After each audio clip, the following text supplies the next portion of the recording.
एक मोठी बातमी ती म्हणजे लाडकी बहीण योजनेचे पैसे हे पात्र महिलांच्या खात्यात जमा होण्यास सुरुवात झालेली आहे। लाडकी बहीण योजना जी आम्ही घोषित केली होती त्या निधी वितरणाची सुरुवात आम्ही कालपासून केली आहे। वाटप सुरू। लाडक्या बहिणींसाठी अतिशय आनंदाची बातमी। आजपासून पुढील 72 तासात लाडक्या बहिणींना 2100 रुपये सोबत नवीन हप्ता सुद्धा नवीन योजनेचे पैसे सुद्धा मिळणार। 100% लाडक्या बहिणींना पैसे मिळणार।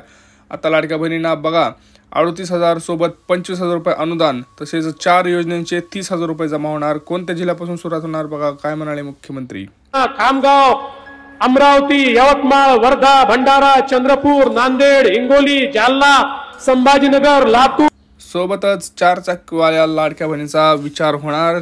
4 चाकी वाहन असले तरी तुम्हाला पैसे येणार। काय करायचंय मी ते सांगतो तुम्हाला। सोबतच बघा बँक खात्यावरती आता नवीन नियम सुरू झालेले आहेत, त्यामुळे लाडक्या बहिणींना खूप महत्त्वाचं काम करायचं आहे। लाभार्थ्यांची आता निकषांनुसार पडताळणी सुरू झाली आहे। पहिल्या टप्प्यावरती 4 चाकी वाहनधारक महिलांची तपासणी सुरू आहे, तर पुढील टप्प्यांवरती योजनेच्या प्रत्येक निकषांनुसार किती महिला पात्र आहे याची अंगणवाडी सेविकांकडून सगळे नियम काढले जाणार। 4 महत्त्वाचे नियम राहणार। मुख्यमंत्री देवेंद्र फडणवीस यांनी माहिती दिली। आता लाडक्या बहिणींना जे गुढीपाडव्याची भेट राहिली होती ते सुद्धा वाटप करायला सुरुवात झालेली आहे, ते सुद्धा तुम्हाला लगेच मिळणार। त्यानंतर लगेच तुम्हाला गॅस सिलेंडरचे सुद्धा पैसे तुम्हाला मिळणार आहेत। बघा काय म्हणाले मुख्यमंत्री। आज आमच्या महिलांना 3 सिलेंडर मोफत देण्याची योजना देखील तुमच्या भावांनी या ठिकाणी आणलेली आहे। सर्व प्रकारे आपल्या मुलींना आणि महिलांना सक्षम करण्याचं काम आपण या ठिकाणी करतो। बहिणींना 72 तासात 4 योजनांचे 30,000 रुपये जमा होणार। 1.5 लाख 2 लाख नवीन योजनेअंतर्गत सुद्धा लाडक्या बहिणींना मिळणार। लाडक्या बहिणींना 1500 देऊन थांबणार नाही, त्यांना 2100 रुपये देणार अशी मोठी आता घोषणा झालेली आहे। बघा 3 दिवसात आता 36 जिल्ह्यांमध्ये पैसे वाटप होणार। रोज 12 जिल्हे असणार। तुमच्या जिल्ह्याचा नंबर कधी, सोबत गुढीपाडव्याचं जे 4थं गिफ्ट होतं मॅसेज तिथं साडी ते सुद्धा येणार आहेत। 3 वेगवेगळ्या याद्या तयार झालेल्या आहेत। 10 ते 25,000 रुपये अनुदान वेगळं, 2100 रुपयांची यादी वेगळी, आणि जे आता 4 तुम्हाला गिफ्ट मिळणार त्याची सुद्धा वेगळी यादी आहे। व्हिडिओ संपूर्ण पाहिल्यानंतर संपूर्ण माहिती तुम्हाला मिळणार आहे। तुमच्या जिल्ह्याचा नंबर कधी लगेच पाहून घ्या। व्हिडिओ संपूर्ण पहा आणि हा व्हिडिओ जास्तीत जास्त लाडक्या बहिणींना शेअर करा, कारण लाडक्या बहिणींना गुढीपाडव्याची जी भेट होती ती अजून पोचलेली नाही आणि 4 चाकी संदर्भात मोठी आनंदाची बातमी। बघा व्हिडिओ संपूर्ण पाहिल्यात आपल्याला सगळ्यांना माहिती मिळणार आहे, त्यामुळे संपूर्ण व्हिडिओ पहा आणि चॅनलवरती नवीन असाल तर चॅनल आधी सबस्क्राईब करा, कारण खूप आनंदाच्या बातम्या तुम्हाला मी आज देणार आहे। कुठलंही टेन्शन घ्यायची गरज नाही, कारण लाडक्या बहिणींना आज गिफ्ट वाटप, गुढीपाडव्याचं गिफ्ट वाटप सोबत 2100 रुपये जमा व्हायला सुरुवात। नमो शेतकरी योजनेचे सुद्धा राहिलेल्या बहिणींना 2000 रुपये गिफ्ट वाटप सोबत 25,000चं अनुदान लाडक्या बहिणींना सुरू। घरकुल वाटप सुरू, भांडे वाटप सुरू। नवीन योजनेअंतर्गत 1,01,000 रुपये वाटप सुरू। सोबत रेशन कार्डवरती लाडक्या बहिणींना पैसे मिळायला सुरुवात। रेशन कार्डवरती पैसे मिळाले 1,000 रुपये रेशन कार्डवरती महिन्याला पडत आहेत। रेशन कार्डवरनं सुद्धा पैसे कसे काढायचे हे तुम्हाला सांगणार आहे। भरपूर लाडक्या बहिणींना आज साडी वाटप होणार सोबत 2100 रुपये। सगळ्यात महत्त्वाचं आज 10 जिल्ह्यांमध्ये वाटप सुरू। 10वा हप्ता आजपासून। सगळ्यात महत्त्वाची आत्ताची अपडेट आपण बघत आहोत। सगळ्यात महत्त्वाचं म्हणजे लाडक्या बहिणी योजनेअंतर्गत पैसे तर आज जमा होणारच आहेत, सोबत तुम्हाला रेशन कार्डवरती सुद्धा पैसे जमा झालेले ते सुद्धा कसं काढायचं तुम्हाला सांगतो। 10वा 11वा हप्ता सोबत सुरू। सोबत नमो शेतकरी योजनेचे तुम्हाला आता 2170 रुपये 93 लाख शेतकऱ्यांच्या थेट कुटुंबात जमा होणार। स्वतः आपल्या राज्याचे मुख्यमंत्री यांनी माहिती दिलेली आहे। सगळ्यात महत्त्वाचं म्हणजे त्यांनी नरेंद्र मोदी यांचं आभार सुद्धा मानलेला आहे। तुम्ही मेसेज सुद्धा पाहू शकताय। भरपूर लाडक्या बहिणींना नमो शेतकरी योजनेचे 2000 रुपये सुद्धा जमा व्हायला सुरुवात झालेली आहे। सोबतच उपमुख्यमंत्री एकनाथ शिंदे यांनी मोठी घोषणा केलेली की आम्ही 1,500चे 3,000 करणार होतो, परंतु आम्हाला तेवढी ताकद दिली नाही, म्हणजे आता सध्या नाही आहे, त्यामुळे आम्ही फक्त 2100 रुपये देऊ। त्यामुळे सध्या तरी 2100 रुपयेवरती तुम्ही समाधान माना। लवकरच आम्ही त्याचे 3,000 रुपये सुद्धा करणार आहोत। त्यामुळे लाडक्या बहिणी अतिशय खुश झालेल्या आहेत। त्यांच्या भावांनी त्यांचा शब्द ठेवलेला आहे। बघा आता भरपूर जणांना माहीत नाही आहे की रेशन कार्डवरती पैसे जमा व्हायला सुरुवात आहेत। रेशन कार्डवरती पैसे तुम्ही काढू शकताय। मी तुम्हाला व्हिडिओ तयार केलेला आहे, गेल्या 2-3 दिवसामागे व्हिडिओ टाकला आहे, तो जाऊन बघू शकता। आणि रेशन कार्डची पुन्हा तपासणी सुरू आहे, त्यामुळे रेशन कार्डची KYC करून घ्या, अन्यथा प्रॉब्लेम होणार आहे। काळजी करू नका। मी तुम्हाला आता 5 गोष्टी सांगणार आहे ज्याच्यामुळे तुम्हाला 100% पैसे मिळणार आहेत तुमच्या जिल्ह्यात जर वाटप सुरू झालं आज तर तुम्हाला 100% मिळणार आहेत. आता तुमचा जिल्हा कोणता आहे तुम्ही कमेंट सेक्शनमध्ये कमेंट करा, म्हणजे मी तुम्हाला सांगेल की तुम्हाला पैसे येणार आहेत की नाही. कारण लाडकी बहीण योजनेमध्ये जरी बदल झाले तरी टेन्शन घ्यायचं कारण नाही. आपण तुम्हाला सांगणार आहोत काय करायचं आहे. म्हणजे तुम्हाला एप्रिलचा हप्ता आजपासून जो वाटप आहे तो तुम्हाला दुपारून जो 12 वाजल्यापासून पुढे पैसे येणार आहेत ते तुम्हाला 100% मिळणार आहेत. सोबतच गॅसचे पैसे सुद्धा मिळणार आहेत. बघा, गॅस सिलेंडरसाठी तुम्हाला महत्त्वाचे डॉक्युमेंट आहे ते म्हणजे रेशन कार्ड आणि गॅस सिलेंडरची KYC, गॅस पासबुक, ह्या सगळ्या गोष्टी तुमच्याकडे तयार ठेवा. त्याची KYC तयार ठेवा, म्हणजे काही टेन्शन घ्यायची गरज नाही. सगळ्यात महत्त्वाचा जे नियम बदल आहे त्यातला पहिला नियम होता तो म्हणजे सगळ्या लाडक्या बहिणींकडे आधार कार्ड आहे आणि आधार कार्ड भरपूर लाडक्या बहिणींचं अपडेट नाही, त्यामुळे अपडेट करून घ्या. 5-5 वर्ष झालं तेच जुनं अपडेट करा आहे. त्यामुळे आज या महिन्यात ज्या लाडक्या बहिणीने आधार कार्ड अपडेट केलं त्यांना 100% यादीत नाव असणार आहे. आता तुमचं नाव यादीत आहे की नाही कसं चेक करायचं. ग्रामपंचायतमध्ये जाऊ शकता, तिथं यादी असते तिथं जाऊन चेक करायची आहे. नाहीतर अंगणवाडी सेविका आहे त्यांच्याकडे जाऊन सुद्धा तुम्ही यादी चेक करू शकताय.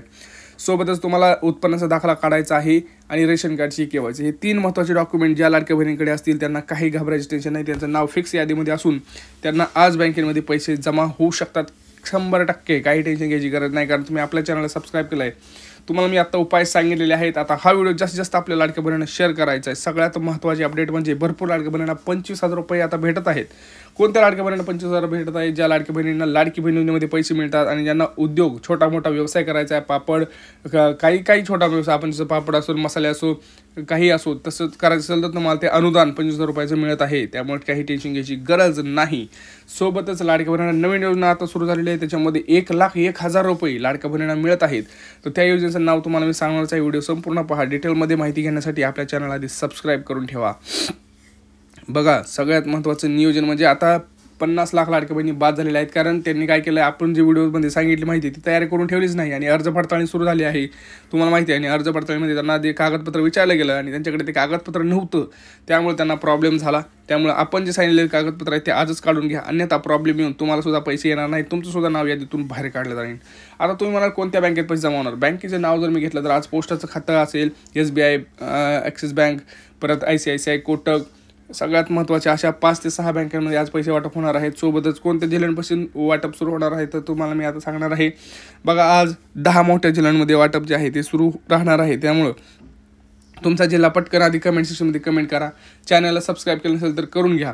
आणि आता बघा, सगळ्यात महत्त्वाचं काय आहे तर ज्या लाडक्या बहिणी आता आधार कार्ड वगैरे अपडेट करणार नाहीत बँकेमध्ये जाऊन, त्यांना पैसे जमा होणार नाहीत आणि त्यांचं अर्ज बाद होतील. त्यामुळे पटकन हे कामं करायचे आहेत.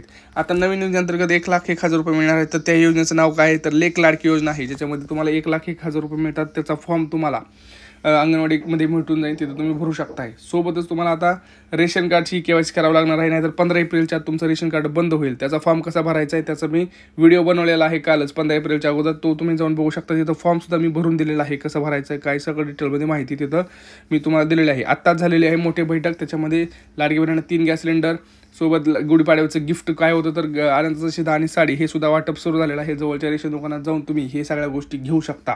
आता सोबतच महत्त्वाचं काय आहे तर लाडक्या बहिणींना ज्या घरकुल पाहिजे आहे त्यांना घरकुलाचा अर्ज पटकन भरा, कारण त्याच्यामध्ये आता 50,000 रुपयांची वाढ झालेली आहे.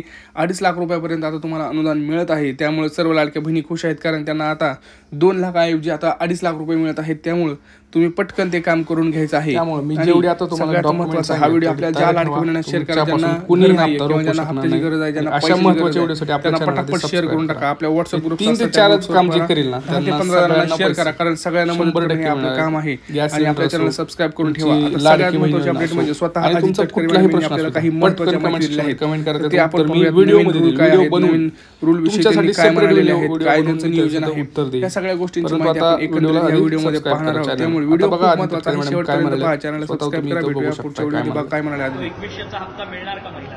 त्या संदर्भातली भूमिका पण राज्याचे मुख्यमंत्री देवेंद्रजी फडणवीस साहेबांनी, उपमुख्यमंत्री शिंदे साहेबांनी आणि दादांनी सुद्धा स्पष्ट केलेली आहे की नवीन अर्थसंकल्प आपण शेवटी ज्या वेळेला रकमेची वाढ किंवा इतर बाबी म्हणत असतो त्या रँडमली वर्षाच्या कुठल्याही कालावधीमध्ये होत नसतात. आम्ही ही योजना ज्या वेळेला जाहीर केली त्यावेळेला सुद्धा ती बजेटमध्ये ती योजना आपण आणलेली होती आणि तिथून ती सुरू झालेली होती. त्याच्यामुळे नवीन अर्थसंकल्पीय अधिवेशन ज्या वेळेला येईल, ज्या वेळेला बजेट तयार केलं जाईल, त्या संदर्भातला जो सकारात्मक निर्णय आहे तो त्यावेळेला निश्चितपणाने घेण्यात. काही आमच्याकडे ज्या तक्रारी आल्या आहेत त्या काही स्वतःहून केलेल्या आहेत, काही आम्हाला स्थानिक प्रशासनाकडनं त्यांच्या याच्यामध्ये ज्या आढळल्या त्याच्यामधून आलेल्या आहेत.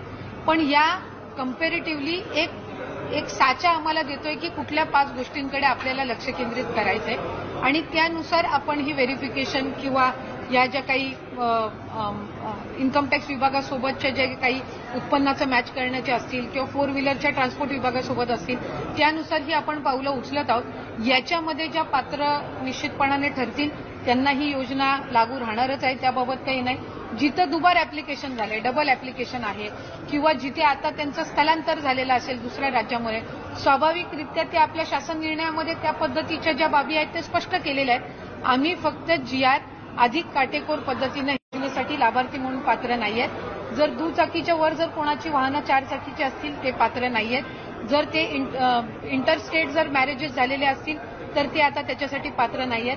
सरकारी नोकरी लागली असेल तर ते पात्र नाहीयेत आणि आधार कार्ड आणि बँकचं हे जर नावामध्ये फरक असेल आणि त्यांनी ती लक्षात आणून दिलेली आहे तर ते पात्र नाहीत. पण याच 5 बाबींवर आपण पॅन महाराष्ट्र जे आहे ते आपण त्या संदर्भातली योग्य ती पावलं उचलत आहोत. नाही, विषय याच्यामध्ये सरकारचा निधी वाचवणं नाहीये, कारण आम्ही सुरुवातीच्या कालावधीपासूनच 2.5 कोटी लाभार्थी आपले असतील हे आम्ही विभाग म्हणून सुद्धा धरून चाललेलो होतो. जेव्हा बजेटची सुद्धा घोषणा झाली त्याच्यानंतर सुद्धा 2.5 कोटी लाभार्थी हे साधारणपणे रफली मॅक्सिमम असतील हा एक त्याच्यामुळे पैसे वाचवणं किंवा निधी वाचवणं हा विषय नाहीये. याच्यामध्ये ज्या काही कंप्लेंट्स मधल्या कालावधीमध्ये आल्या आणि त्या फक्त स्थानिक प्रशासन किंवा तिथल्या यांच्याकडून आल्या नाहीत तर वेगवेगळ्या माध्यमांकडून सुद्धा त्या आमच्याकडे येत होत्या. कारण बरेचसे माध्यमं सुद्धा आम्हाला हे करायची की अशा काही स्थानिक पातळीवर आम्ही मीडियामध्ये ज्या वेळेला आम्ही चर्चा करत असतो त्यावेळेला अशा पद्धतीची जी रियालिटी तर त्यानुसार आपण जात आहोत. याच्यामध्ये कुठेही पैसे वाचवणं किंवा या सगळ्या बाबींचं हे नाहीये.